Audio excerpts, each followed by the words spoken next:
Assalamualaikum warahmatullahi wabarakatuh. Gimana kabar adik-adik mahasiswa semua?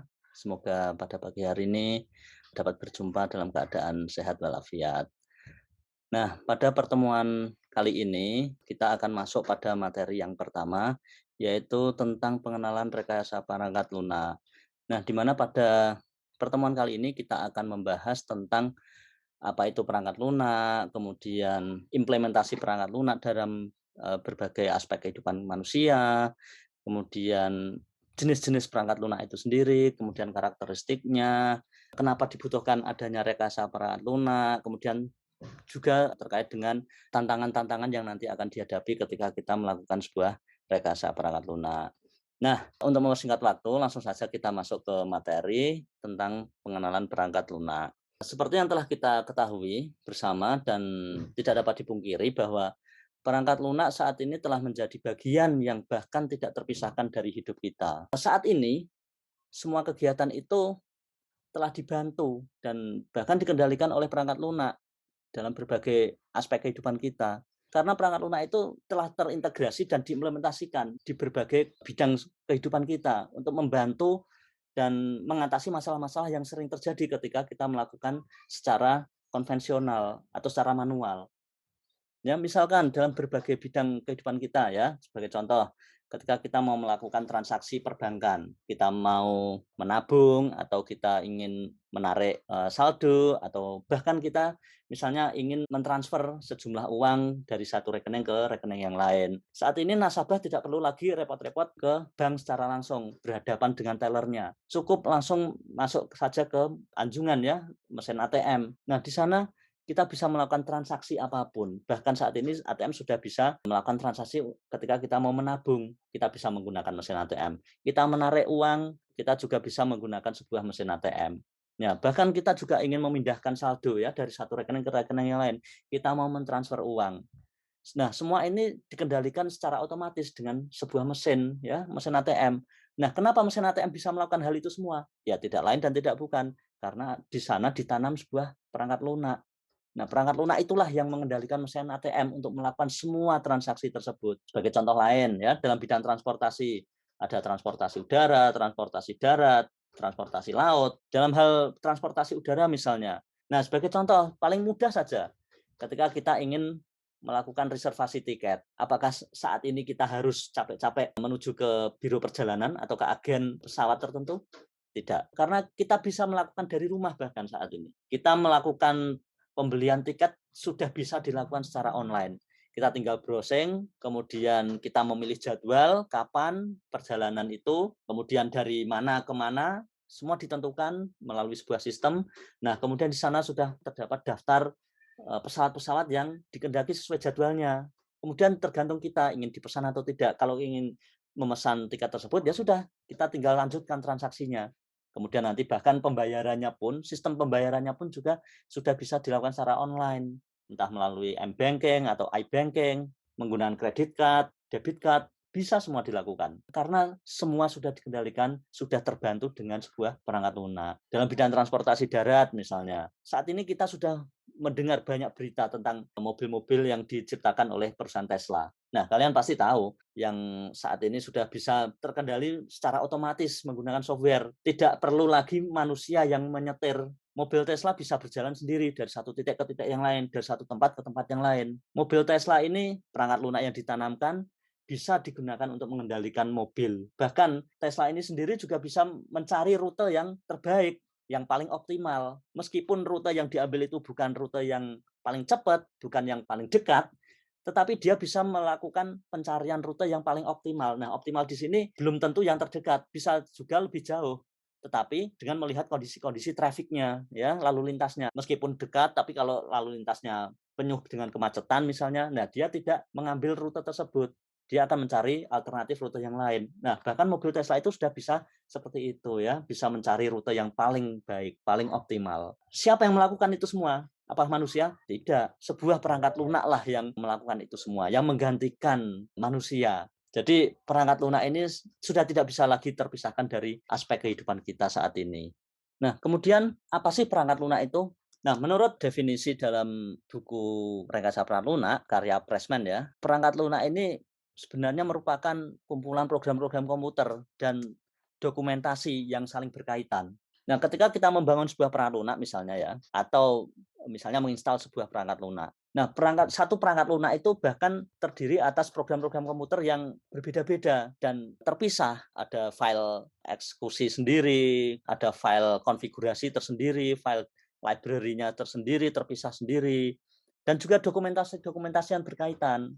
Ada file readme, kemudian ada file bagaimana cara menginstalnya, file setup-nya, dokumentasi-dokumentasi yang terkait dengan sebuah perangkat lunak. Nah, jadi perangkat lunak itu tidak hanya terdiri atas satu file saja. Bisa jadi itu merupakan kumpulan-kumpulan file source code ya, file program-program kode, kode-kode sumber yang digunakan untuk menjalankan suatu perangkat lunak. Dan di sana biasanya juga banyak sekali file-file dokumentasinya ya, file-file text filenya, ada file lisensinya bahkan misalnya ketika perangkat lunak itu memiliki sebuah lisensi. Nah, jadi sebuah sistem perangkat lunak itu terdiri atas beberapa komponen. Yang pertama, yaitu adanya sejumlah program yang terpisah. Kemudian ada file-file konfigurasi. File tersebut digunakan untuk mengkonfigurasi aplikasi yang akan dijalankan di sebuah sistem operasi tertentu.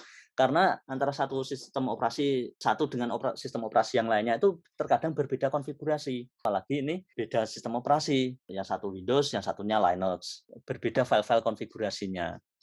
Nah, kemudian dokumentasi ini juga tidak bisa dipisahkan dari sebuah sistem perangkat lunak. Dokumentasi-dokumentasi yang dimaksud di sini apa? Bisa jadi dokumentasi terkait dengan bagaimana cara menginstalasinya, kemudian lisensi-lisensinya.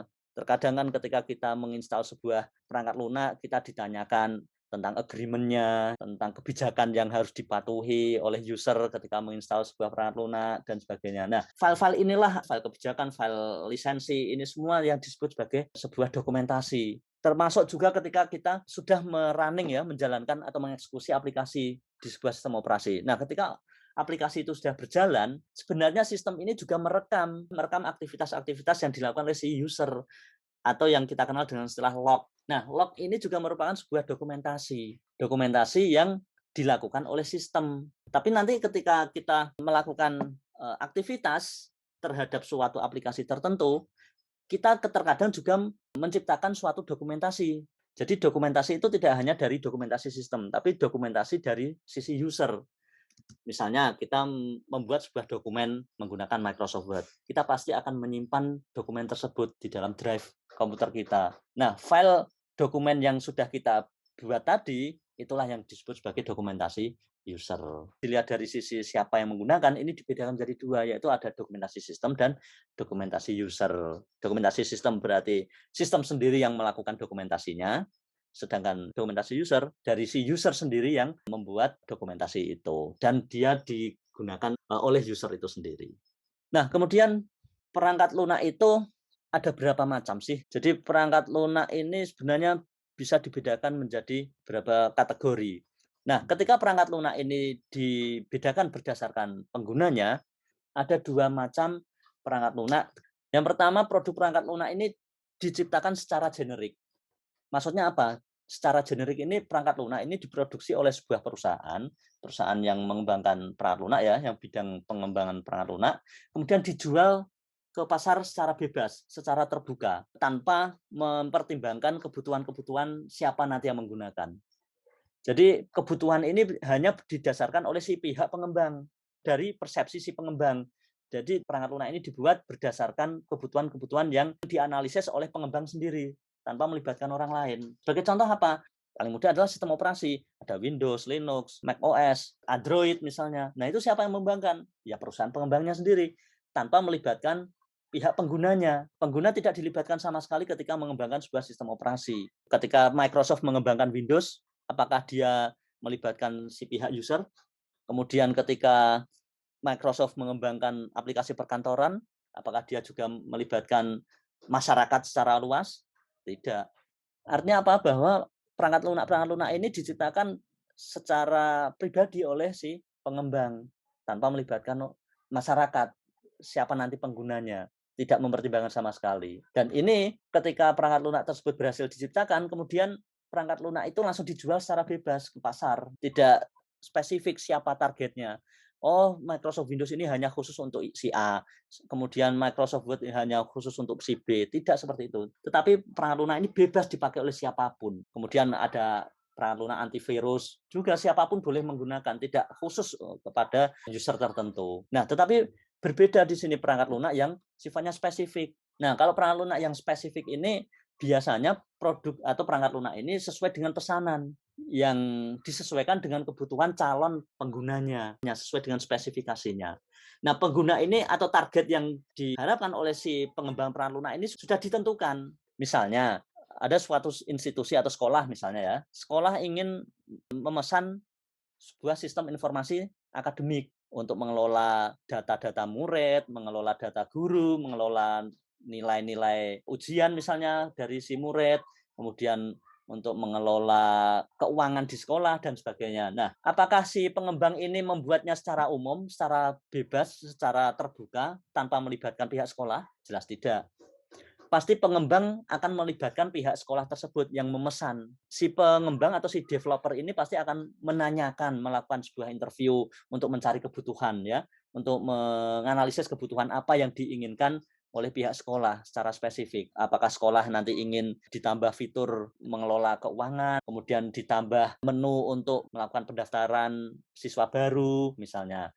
Nah, ini semua tergantung dari kebutuhan yang diinginkan oleh pihak sekolah. Nah, jadi perangkat lunak ini dibuat nanti sesuai dengan kebutuhan-kebutuhan yang diinginkan oleh pihak sekolah. Kemudian contoh lain perangkat lunak yang sesuai kebutuhan dari si calon pengguna tertentu. Ya, misalnya sistem informasi kependudukan, ini digunakan oleh pihak pemerintah, ya, pemerintah kota, pemerintah desa, pemerintah kabupaten, dan sebagainya. Kemudian juga ada sistem manajemen keuangan yang biasanya digunakan oleh perusahaan-perusahaan tertentu. Nah, artinya apa? Bahwa satu perangkat lunak ini terkadang tidak bisa digunakan oleh organisasi atau institusi yang lain. Bahkan sama-sama sistem informasi akademik sekolah ya, antara satu sekolah dengan sekolah yang lain terkadang ini sudah beda kebijakannya. Sehingga perangkat lunak yang digunakan pun bisa jadi memiliki kebutuhan yang berbeda lagi. Begitu pula sistem informasi kependudukan ya, karena demografi antara satu wilayah dengan wilayah yang lain ini kadang berbeda. Nah, sehingga sistem informasi kependudukan pun juga bisa saja berbeda antara satu wilayah dengan wilayah yang lain. Jadi tidak bisa satu sistem ini digunakan untuk seluruh Indonesia misalnya, sistem informasi kependudukan Kota Surakarta misalnya ya. Apakah bisa digunakan untuk sistem informasi kependudukan di kota lain di luar provinsi misalnya bahkan ya, kemungkinan tidak akan sesuai karena bisa jadi antara satu wilayah dengan wilayah lain ini demografi penduduknya aja sudah berbeda. Apalagi yang terkait dengan keuangan, sistem manajemen keuangan ya, bahkan antara satu perusahaan dengan perusahaan yang lain ini menerapkan kebijakan yang berbeda-beda. Nah, sehingga perangkat lunak yang sifatnya lebih spesifik ini belum tentu bisa digunakan oleh semua orang. Karena antara satu orang dengan orang yang lain memiliki kebutuhan yang beda-beda. Lalu bagaimana perangkat lunak ini ketika kita mendownload sebuah perangkat lunak dari internet, kemudian kita mencoba menginstalnya, kita menemukan ya bahwa perangkat lunak ini ternyata trial saja. Oh, ternyata hanya berbatas waktu. Nah, itu sebenarnya apa sih gitu ya? Kalau kita menemukan hal-hal yang demikian, ini artinya apa? Perangkat lunak ini kaitannya dengan suatu lisensi atau perizinan. Nah, lalu perangkat lunak ini ketika kita definisikan berdasarkan lisensi, ini sebenarnya terdiri atas beberapa jenis perangkat lunak. Seperti dapat dilihat di dalam tabel yang ada di slide ini, ada 6 jenis. Ada yang bersifat public domain, kemudian ada yang bersifat permissive FOSS license, kemudian ada yang bersifat copyleft FOSS license atau GPL ya. Kemudian ada yang bersifat freeware, kemudian proprietary license, kemudian ada juga yang bersifat trade secret. Nah, lalu bedanya apa sih masing-masing jenis perangkat lunak berdasarkan lisensi tersebut? Yang pertama ya, yang public domain. Perangkat public domain itu apa sebenarnya? Jadi ini terkait dengan hak cipta ya, hak cipta yang merujuk kepada kumpulan ciptaan yang tidak dibatasi oleh hak cipta. Jadi ciptaan tersebut bisa saja menjadi bagian dari domain publik. Ya, bisa saja karena persyaratan hak cipta yang berlaku ini kadang telah mengalami kadaluarsa atau si pemegang hak cipta ini melepaskan hak ciptanya dengan perangkat seperti kalau dalam sebuah lisensi ada lisensi sisi nol ya. Sisi nol ini artinya boleh dipakai siapapun, boleh diapain aja gitu ya oleh si user. Kemudian ciptaan ini terkadang juga tidak memenuhi standar penerapan hak ciptanya. Nah, ini yang disebut sebagai public domain. Contohnya ada SQLite, ada ImageJ, ya, dan sebagainya. Nah, kemudian yang kedua ada permissive force license atau yang biasa dikenal dengan BSD license ya. Jadi permissive force license itu lisensi perangkat lunaknya ini bebas, hanya memiliki sedikit batasan, hanya sedikit aturan ya tentang bagaimana perangkat lunak ini bisa digunakan, dimodifikasi, bahkan untuk didistribusikan ulang. Namun kelemahannya apa? Kelemahan dari perangkat lunak yang bersifat permissive force license ini biasanya tidak termasuk jaminan garansi. Jadi garansinya itu tidak dijamin sama sekali. Tetapi si user boleh menggunakan secara bebas, bahkan memodifikasinya, ya, bahkan mendistribusikan ulang pun juga boleh, tidak dikenakan semacam biaya ya atau pajak untuk pendistribusian, tidak sama sekali. Jadi boleh ngapain aja si user terhadap aplikasi atau perangkat lunak yang bersifat permissive force license. Nah, contohnya apa? Ya, ini contohnya ya, ada Apache Web Server, Toybox, dan lain-lainnya. Jenis yang berikutnya ada Copyleft Force License, atau yang biasa kita kenal dengan istilah GPL ya. Perangkat lunak yang bersifat Copyleft Force License ini biasanya dianggap lebih protektif dibanding dengan Permissive Force License. Jadi ini berbeda ya dengan Permissive Force License, di mana perangkat lunak ini mengharuskan informasi yang diperlukan ini untuk mereproduksi dan memodifikasi karya harus tersedia untuk penerima program perangkat lunak atau usernya gitu ya. Jadi maksudnya apa? Si pengembang perangkat lunak ini menyediakan informasi ya terkait dengan bagaimana cara mereproduksi dan memodifikasinya agar si user tidak menyimpang ketika ingin melakukan suatu modifikasi terhadap perangkat lunak tersebut. Nah, biasanya informasi ini disediakan dalam bentuk source code yang biasanya berisi salinan terkait persyaratan lisensinya, terkadang juga bahkan penulis source code tersebut juga tertulis di dalam kodenya gitu ya, biasanya terletak di paling atas gitu ya, terkait dengan lisensi dan si penulis asli dari kode sumber tersebut. Nah, sehingga ketika ada orang lain ingin mereproduksi atau melakukan modifikasi, dia tetap harus mencantumkan persyaratan lisensi dan penulis aslinya di dalam kode sumbernya. Tidak boleh kita sembarangan menghapus ya, meskipun kita diperbolehkan untuk melakukan modifikasi. Nah, itulah yang disebut sebagai copyleft force license. Nah, lalu apa bedanya sekarang dengan freeware ya? Freeware, ada shareware, atau bahkan kita biasanya juga ada istilah open source gitu ya. Nah, jadi freeware itu aplikasi yang dapat digunakan oleh semua orang ya atau siapapun penggunanya tanpa membayar sedikit pun. Nah, tetapi meskipun aplikasi ini gratis, tetapi pada dasarnya si pengembang perangkat lunak tersebut memiliki kebijakan tertentu yang biasanya juga disertakan sih ketika kita mendownload aplikasi tersebut dari internet ya. Ketika kita mendownload dari internet biasanya kan juga meskipun itu gratis, tapi biasanya si pengembang juga mencantumkan ya atau menyertakan dokumen-dokumen persyaratan ya terhadap aplikasi tersebut. Misalnya kita tidak boleh memodifikasi, kita tidak boleh mereproduksi ulang dan sebagainya. Ya kita hanya sekedar memakai saja, kita sebagai pengguna pasif tidak boleh melakukan perubahan terhadap aplikasi tersebut. Meskipun kita menggunakan secara bebas dan gratis, kita tidak boleh melakukan perubahan. Dan biasanya ini sudah berupa aplikasi jadi ya dan bukan aplikasi dalam bentuk kode sumber ya, sehingga kita pun mau melakukan perubahan pun juga tidak bisa terkadang. Tetapi kita diizinkan untuk menggunakan aplikasi tersebut secara bebas tanpa diminta bayaran 1% pun ya, 1% pun. Ya, contohnya ini ada Winamp gitu ya, bebas digunakan untuk siapapun ya, tanpa diminta bayaran sedikit pun ya. Kemudian apa bedanya dengan shareware gitu ya? Nah, shareware itu mirip dengan freeware, cuma bedanya apa? Kalau shareware ini ya sama-sama gratis ya, tetapi kalau shareware ini biasanya terbatas waktu penggunaannya, hanya bisa digunakan pada periode tertentu saja. Misalnya aplikasi ini hanya bisa dipakai secara gratis dalam kurun waktu 1 bulan atau 2 bulan saja. Nah, setelah itu kalau ingin melanjutkan menggunakan aplikasi tersebut, baru si user diminta membayar ya sejumlah uang tertentu. Jadi freeware dan shareware ini sebenarnya sama-sama gratis ya, tapi kalau shareware ini gratisnya hanya di awal ya, hanya kurun waktu tertentu. Nah, setelah itu kalau si user ingin melanjutkan menggunakan perangkat lunak tersebut baru diminta membayar. Nah, kemudian freeware ini biasanya juga boleh didistribusikan dari satu orang ke orang lain. Kita boleh mengedarkan ya, artinya mengedarkan di sini secara bebas, secara luas, tapi tidak boleh kita meminta bayaran. Misalnya kita punya aplikasi Winamp, tapi karena ini freeware ya, gratis, kita dilarang untuk memperjualbelikan aplikasi Winamp ini. Nah, kalau memang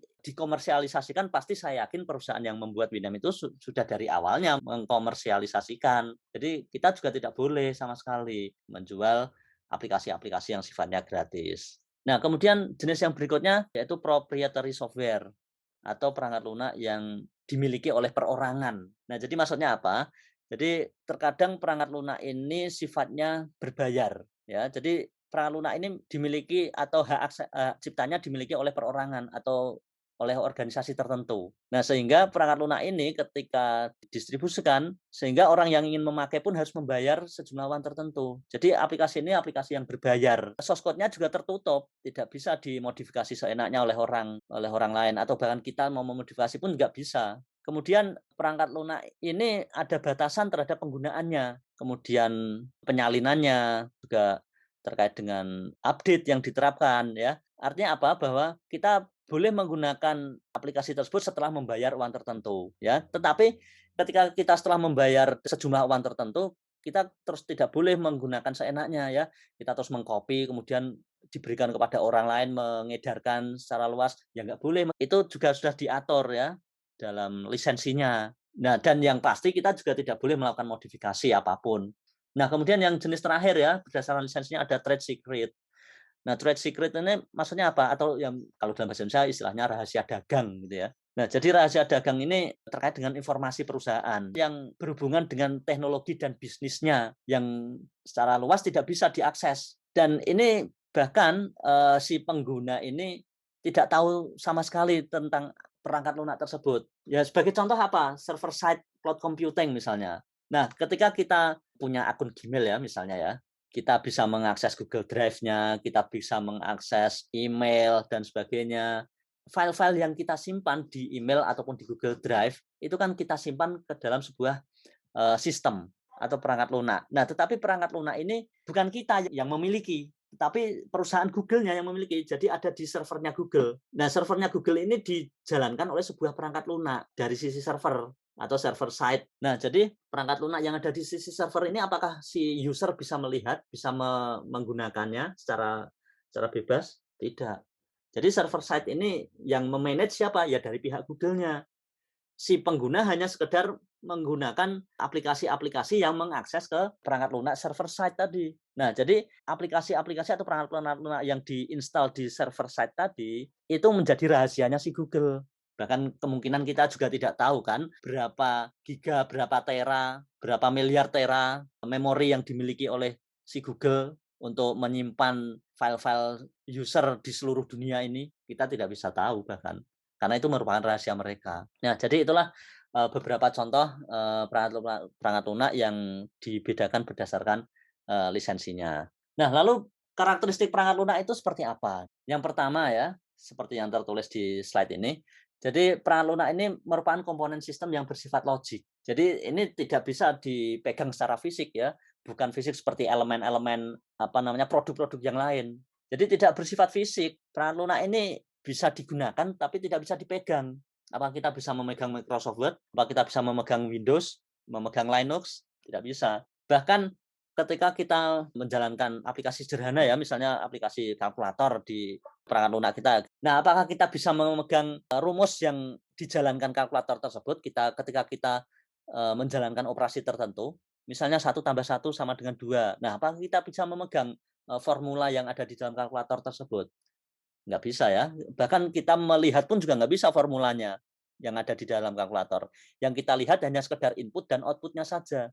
Tetapi proses yang ada di dalam kalkulatornya tidak bisa kita lihat, apalagi dipegang. Beda dengan komponen-komponen yang bersifat fisik atau produk-produk yang sifatnya fisik. Misalnya produk mobil, nah itu jelas mobil kita bisa pegang, kita bisa rasakan, kita pakai. Nah, kemudian perangkat lunak ini dibangun atau direkayasa. Jadi tidak melalui sebuah proses manufaktur secara umum. Tidak seperti ketika perusahaan membangun sebuah mobil, ya. Kalau sebuah mobil kan ada proses manufakturnya. Ada bagian yang menciptakan chassisnya, ada bagian yang menciptakan bodinya, kemudian ada yang bagian menciptakan rodanya dan sebagainya. Nah, nanti bagian-bagian ini atau elemen-elemen ini baru kemudian diassembling, digabung menjadi satu, dikombinasikan sehingga menjadi sebuah mobil.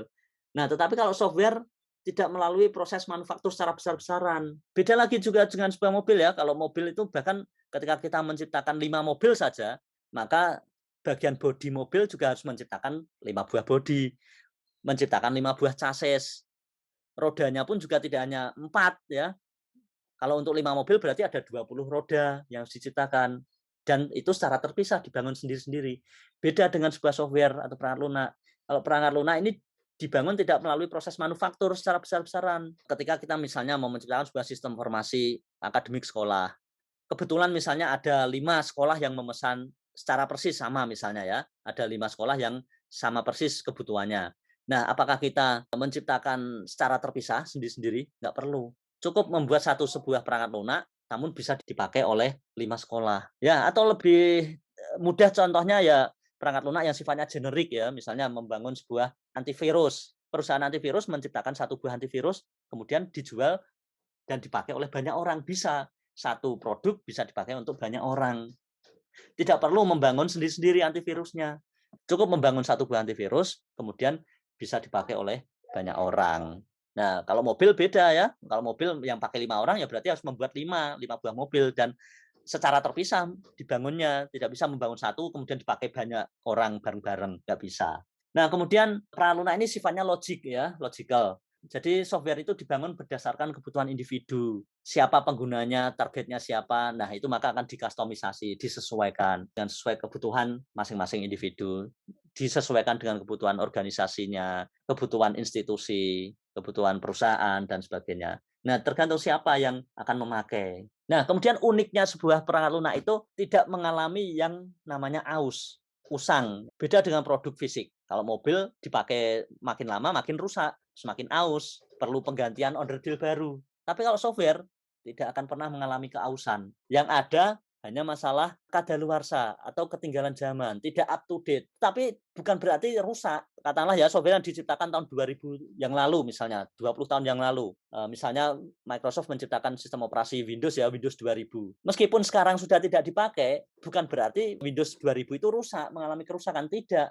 Bahkan ketika Anda install sekarang dalam mesin yang sesuai, Windows 2000 ini juga pasti akan masih bisa dijalankan, tidak mengalami kerusakan. Tetapi karena seiring perkembangan zaman, komputer-komputer itu juga semakin berkembang, dari sisi hardware juga berkembang. Kalau Windows 2000 itu diinstal di komputer yang zaman sekarang, ya pasti sudah tidak cocok. Nah, artinya apa? Hanya sekedar kadaluarsa atau ketinggalan zaman. Jadi bukan berarti itu rusak, aus. Kalau misalnya komputer yang zaman sekarang ya, keluaran terbaru ini kok diinstal aplikasi-aplikasi tahun 2000-an, ya kemungkinan tidak akan jalan aplikasinya. Ya karena aplikasi atau perangkat lunak yang diciptakan 20 tahun yang lalu ya hanya cocok diinstal di perangkat keras yang diciptakan pada tahun tersebut. Mungkin hanya sekedar bertahan 3 tahun sampai 5 tahun saja. Setelah itu perangkat lunak tersebut sudah tidak cocok lagi. Ya, jadi software itu tidak akan pernah mengalami kerusakan, tetapi hanya sekedar mengalami penuaan dan dia membutuhkan update saja. Kemudian perangkat lunak tersebut ternyata membawa masalah-masalah. Sebenarnya sumber masalah dari sebuah perangkat lunak itu sebenarnya apa sih? Sumber permasalahan itu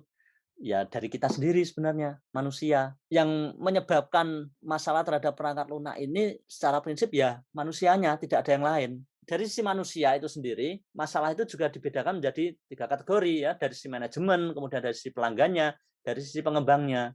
Dari sisi manajemen kemungkinan juga mengalami banyak perubahan antara satu perusahaan dengan perusahaan yang lain, perusahaannya juga berkembang, proses bisnisnya juga berubah. Nah, sehingga menyebabkan perubahan terhadap perangkat lunaknya. Perangkat lunak yang lama sudah tidak bisa dipakai sehingga harus mengalami perubahan. Kemudian dari sisi pelanggan ya tadi karena kebutuhan pelanggan itu berubah-ubah, kemudian mengalami peningkatan, sehingga sebuah perangkat lunak itu juga mengikuti keinginan si pelanggan. Nah, kemudian dari si pengembang juga sama, inginnya pengembang itu juga meningkatkan performa dari si perangkat lunak itu sendiri, ingin menambah fitur tertentu dan sebagainya. Nah, artinya perangkat lunak itu juga terus berkembang. Nah, itulah masalah-masalah yang terkadang dihadapi oleh perangkat lunak. Jadi dari faktor manusianya itu sendiri. Kemudian karakteristik logik dari perangkat lunak itu juga terkadang membingungkan atau menyesatkan orang-orang yang berinteraksi dengan perangkat lunak tersebut. Terkadang ada perangkat lunak misalnya ya kita menjalankan sebuah perangkat lunak tertentu. Nah, terkadang kita sendiri bingung ya ketika kita tidak bisa memahami perintah dari sebuah perangkat lunak tersebut. Nah, sehingga asal kita menjalankan mengeksekusi perangkat lunak tersebut tanpa panduan, padahal kita tidak tahu sama sekali itu sebenarnya fungsinya untuk apa, apa dan sebagainya. Nah, sehingga terkadang kita bisa tersesat, tidak sesuai dengan apa yang diharapkan. Nah, kemudian pelanggan itu justru cenderung memperlakukan perangkat lunak ini layaknya seperti produk fisik lainnya. Padahal antara satu sistem operasi dengan sistem operasi yang lainnya yang terinstal aplikasi tersebut terkadang beda penanganannya, beda kustomisasi. Nah, sehingga kalau kita perlakukan sama akan mengeluarkan output-output yang terkadang juga berbeda atau bahkan hasil yang diharapkan tidak selalu sama. Lalu supaya masalah-masalah tersebut dapat terkendali, dapat diminimalisir, apa yang harus kita lakukan? Seorang pengembang perangkat lunak yang baik harus menerapkan konsep-konsep rekayasa perangkat lunak. Ketika kita sebagai seorang developer perangkat lunak, maka kita harus melakukan pengembangan perangkat lunak ini melalui sebuah proses. Nah, proses-proses yang dilakukan selama pengembangan perangkat lunak ini dipelajari dalam sebuah ilmu yang disebut sebagai ilmu rekayasa perangkat lunak. Nah, jadi RPL atau rekayasa perangkat lunak itu merupakan sebuah ilmu yang menjelaskan tentang semua aspek produksi perangkat lunak, mulai dari tahap awalnya, spesifikasinya, sampai bahkan nanti ketika setelah diedarkan ada semacam pemeliharaan sistem, gitu ya, pemeliharaan perangkat lunaknya. Jadi tidak hanya sekedar ketika kita sudah menjual kemudian dibeli oleh pelanggan sudah kita lepas, kita tidak bertanggung jawab, tidak seperti itu. Kita masih tetap bertanggung jawab terhadap pemeliharaannya, apalagi kalau sistemnya sudah online. Nah, kalau offline masih mungkin sulit terkontrol ya, karena kita tidak bisa melihat satu persatu siapa penggunanya. Tapi kalau itu online, maka kita bisa secara penuh mengontrol perawatan sistem tersebut, karena kita bisa berhadapan terhadap perangkat lunaknya. Nah, jadi rekayasa perangkat lunak ini kan kaitannya dengan sebuah disiplin rekayasa. Nah, jadi disiplin rekayasa itu maksudnya apa? Jadi perekayasa atau orangnya itu membuat suatu alat itu supaya bekerja dengan cara menerapkan teori, metode, dan alat bantu yang sesuai. Di samping itu, perekayasa itu juga menggunakan secara selektif dan selalu mencoba mencari solusi terhadap permasalahan-permasalahannya. Lalu, apa yang dimaksud dengan aspek produksi perangkat lunak itu? Dari definisinya, ilmu perangkat lunak itu kan terkait dengan aspek produksi. Jadi rekayasa perangkat lunak itu tidak hanya sekedar berhubungan dengan proses teknis saja ya, tapi juga berhubungan dengan kegiatan seperti adanya manajemen proyek perangkat lunak, kemudian pengembangan alat bantunya, metodenya dan teorinya. Jadi rekayasa perangkat lunak itu tidak hanya sekedar kita coding, kita membangun sebuah perangkat lunak selesai, enggak. Tetapi ada proses di sana, bahkan melibatkan banyak orang. Dan di situ ketika melibatkan banyak orang terjadi suatu aktivitas sosial, ada diskusi, ada sharing informasi, ada sharing pengetahuan, tidak menutup kemungkinan adanya perdebatan-perdebatan di antara satu orang dengan orang lainnya. Dan ini lumrah, wajar gitu ya dalam sebuah pengembangan perangkat lunak. Dan itu semua menjadi bagian penting ketika kita melakukan pengembangan perangkat lunak. Nah, lalu mengapa rekayasa perangkat lunak itu dibutuhkan? Yang jelas sesuai dengan prinsip dasar dari pengembangan perangkat lunak itu, di sini ada dua pernyataan. Build the right software, kemudian yang satunya build the software right. Nah, lalu apa bedanya sebenarnya gitu ya? Jadi build the right software itu kita membangun software yang tepat, membangun software yang benar, membangun software yang sesuai. Misalnya kita membangun sebuah sistem informasi untuk sekolah, ya sudah berarti software itu sudah disesuaikan untuk kebutuhan sekolah. Nah, kalau disesuaikan dengan kebutuhan perusahaan yang lain atau instansi yang lain, ya berarti itu bukan software yang tepat. Nah, kemudian build the software right. Maksudnya apa? Mengembangkan perangkat lunak dengan benar. Nah, meskipun kita sudah membangun software yang tepat untuk sekolah misalnya ya, kita juga berarti sistem informasi akademik untuk sekolah. Meskipun kita sudah benar membangun sistem informasi akademik, tetapi apakah software tersebut dibangun secara benar, secara baik? Nah, jadi di sini maksudnya build the software right itu bagaimana proses mengembangkannya. Apakah kita menerapkan teori-teori atau konsep-konsep rekayasa perangkat tersebut dengan benar, kemudian apakah dokumentasinya sudah sesuai, apakah source code-nya sudah baik dari sisi performa, sisi efisiensi, efektivitasnya dan sebagainya, apakah sudah dipertimbangkan, apakah sudah melalui pengujian, apakah kualitasnya terjamin. Nah, itu semua terkait dengan build the software right. Untuk membangun sebuah software, kita tidak hanya sekedar asal-asalan asal software jadi selesai, enggak bisa. Bahkan terkadang ketika software itu sudah baik, sudah benar, kemudian kita didistribusikan, kemudian kita jual, ada orang beli dan sebagainya. Kemudian apalagi kalau misalnya software tersebut sifatnya open source yang bisa dimodifikasi oleh si pengguna. Nah, terkadang justru modifikasi-modifikasi yang dilakukan oleh orang lain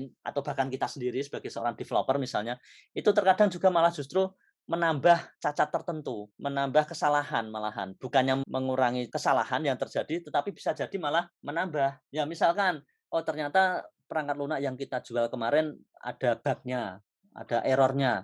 Nah, kemudian kita memperbaiki. Nah, tetapi dengan memperbaiki kan otomatis kita memasukkan kode-kode yang baru gitu kan untuk memperbaikinya. Dengan memasukkan kode-kode baru ini tadi bukan berarti kode yang kita masukkan bebas dari kesalahan. Bisa jadi kode yang kita masukkan baru ini menambah kesalahan yang lain atau memperkenalkan cacat yang baru. Yang lama bisa dihilangkan tetapi menambah atau memperkenalkan cacat yang baru lagi. Sehingga bisa menambah tingkat kegagalannya. Nah, kemudian software itu yang unik juga tidak ada spare part-nya. Nah, ketika kita menginstal sebuah software misalnya ya, software tertentu di komputer kita. Perangkat lunaknya mengalami kerusakan, ada error. Ini kok malah crash dengan sistem operasi ini misalnya, atau tidak bisa dijalankan, ngehang dan sebagainya. Apakah berarti kita terus membeli spare part yang membuat rusak tersebut? Nggak bisa. Ada komponen yang rusak atau ya ada yang cacat, ada bug-nya, apa kita bisa tinggal membeli spare part? Spare part di mana kalau membeli? Kalau ada pun, nggak bisa. Ya kalau ada malah enak ya, oh, yang rusak bagian ini, bagian file konfigurasinya saya beli kalau gitu, saya beli konfigurasinya saja. Nggak ada. Mau nggak mau ya tetap harus keseluruhan, tidak hanya sekedar satu file saja yang dibeli gitu. Karena tidak ada spare part-nya itu tadi ya.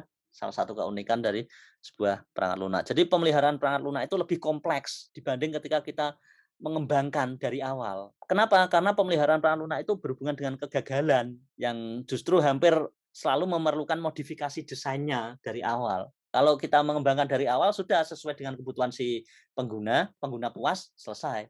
Tetapi terkadang ketika kita sudah menjalankan aplikasi tersebut, perangkat lunak yang dijalankan bisa saja mengalami kerusakan, kegagalan, ya ada error dan sebagainya. Oh, ternyata si pengguna menginginkan adanya fitur baru yang artinya apa? Memerlukan modifikasi baru dan sebagainya. Nah, sehingga pemeliharaan ini justru malah biasanya semakin kompleks, lebih kompleks dibandingkan ketika mengembangkan dari awal.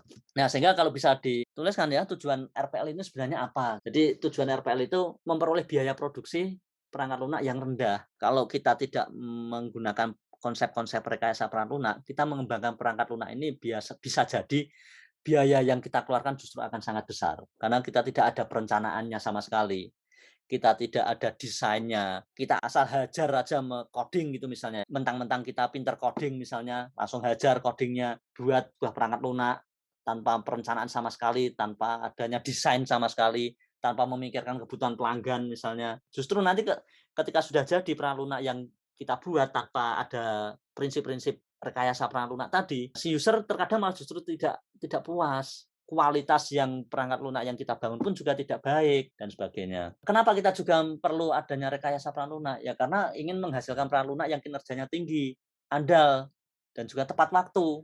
Karena kalau sudah sesuai perencanaan, sesuai desainnya, pasti kualitasnya akan semakin baik dan selesai tepat waktu. Karena sudah ada perencanaannya, termasuk perencanaan timeline-nya, jadwalnya. Oh, bulan pertama harus selesai bagian A, kemudian bulan kedua harus selesai sampai di sini, bulan ketiga dan seterusnya. Tergantung target kita mau berapa lama. Nah, kemudian rekayasa perangkat lunak juga diperlukan untuk menghasilkan sebuah software yang bisa bekerja pada berbagai jenis platform. Harapannya ketika kita membangun sebuah software ya kalau bisa softwarenya bisa digunakan untuk semua platform.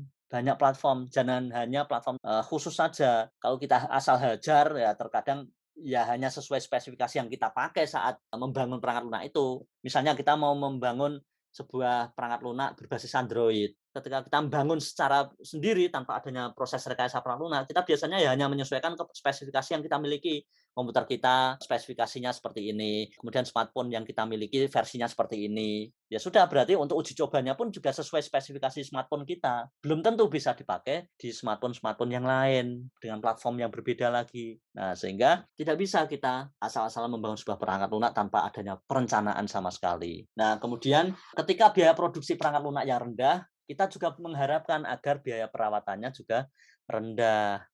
Nah, kemudian sebagai gambaran umum, ada sebuah ilustrasi yang menggambarkan ruang lingkup dari rekayasa perangkat lunak. Jadi rekayasa perangkat lunak itu sebenarnya mencakup apa saja. Jadi dimulai ada software requirement, kemudian ada software design, construction, testing, maintenance, kemudian configuration management, dan seterusnya hingga sampai ke proses. Nah, jadi itu semua nanti juga akan kita pelajari selama 1 semester ke depan ya. Jadi ini hanya gambaran besar dari ruang lingkup rekayasa perangkat lunak. Nah, jadi mulai dari software requirement itu kaitannya dengan kegiatan-kegiatan yang dilakukan untuk identifikasi dan analisis kebutuhan perangkat lunak, di mana hasil akhir dari tahapan software requirement itu apa? Outcome yang diharapkan itu ada spesifikasi dan model perangkat lunaknya. Nah, kemudian dari sisi software design itu merupakan tahapan perancangan dari sisi arsitekturnya, kemudian komponennya, kemudian interface-nya, bahkan juga karakteristik dari suatu perangkat lunak itu sendiri. Itu semuanya akan didiskusikan di bagian software design. Nah, kemudian software construction. Software construction ini lebih berhubungan dengan detail pengembangan perangkat lunak. Misalnya penentuan algoritmanya, terus codingnya, bahkan juga pengujian dan pencarian kesalahannya. Siapa tahu misalnya dalam pengembangan perangkat lunak ternyata perangkat lunaknya mengandung software defect, cacat, atau bug, dan sebagainya. Nah, itu semua akan didiskusikan di dalam tahap software construction. Kemudian berikutnya ada software testing. Nah, software testing itu sendiri merupakan suatu pengujian. Pengujian ketika software sudah jadi secara keseluruhan, tidak hanya sekedar salah satu bagian saja terkait dengan perilaku perangkat lunaknya untuk menjamin kualitas perangkat lunak yang dibangun. Nah, kemudian ada software maintenance. Ini nanti berbicara tentang upaya-upaya perawatannya ketika perangkat lunak itu sudah mulai dioperasikan oleh si pengguna. Jadi perusahaan itu tidak boleh lepas tangan meskipun software itu sudah digunakan oleh si pengguna. Nah, kemudian terkait dengan software configuration atau configuration management di sini ya, itu berhubungan dengan usaha perubahan konfigurasi dari suatu perangkat lunak untuk memenuhi kebutuhan-kebutuhan tertentu. Kemudian ada manajemen di sini kaitannya biasanya dengan pengelolaan dan pengukuran dari RPL itu sendiri, rekayasa perangkat lunak. Jadi termasuk perencanaan proyek perangkat lunaknya. Jadi di sini lebih kepada memanage atau mengelola proyek perangkat lunak itu sendiri, lebih melibatkan kepada banyak orang. Nah, kemudian ada tools dan methods. Di sini mencakup kajian teoritis tentang alat bantu yang akan dipakai, kemudian metode-metode yang akan diterapkan ketika melakukan sebuah rekayasa perangkat lunak. Nah, kemudian ada software quality, bagaimana kualitas perangkat lunak itu sendiri, apakah terjamin atau tidak. Kemudian siklus hidup dari perangkat lunak itu sendiri, apakah bisa dipakai ulang, apakah keberlanjutannya terjamin, dan sebagainya. Nah, kemudian juga yang terkait dengan proses berhubungan dengan definisinya, kemudian implementasi pengukuran, perubahan dan perbaikan proses dalam rekayasa perangkat lunak. Nah, itu semua hal-hal yang nanti dikaji dalam rekayasa perangkat lunak. Kemudian perangkat lunak yang baik itu harus memiliki kriteria-kriteria tertentu. Tidak hanya sekedar selesai dibangun, rilis, jual, pelanggan membeli produk, kita lepas tangan. Tidak bisa. Jadi kita harus menjamin perangkat lunaknya ya. Faktor-faktor yang mendefinisikan sebuah perangkat lunak yang baik itu apa sih? Yang jelas dapat dipelihara atau dari sisi maintainability-nya. Perangkat lunak yang baik itu harus bisa dipelihara, dapat memenuhi kebutuhan user. Bahkan ketika user mengalami perubahan kebutuhannya, perangkat lunak ini juga bisa mengakomodasinya. Kalau bisa tidak perlu melibatkan si developer, sudah tersedia di perangkat lunaknya. Nah, tetapi ketika melibatkan developer pun nggak masalah. Bukan kok berarti terus kualitasnya buruk, tidak ya.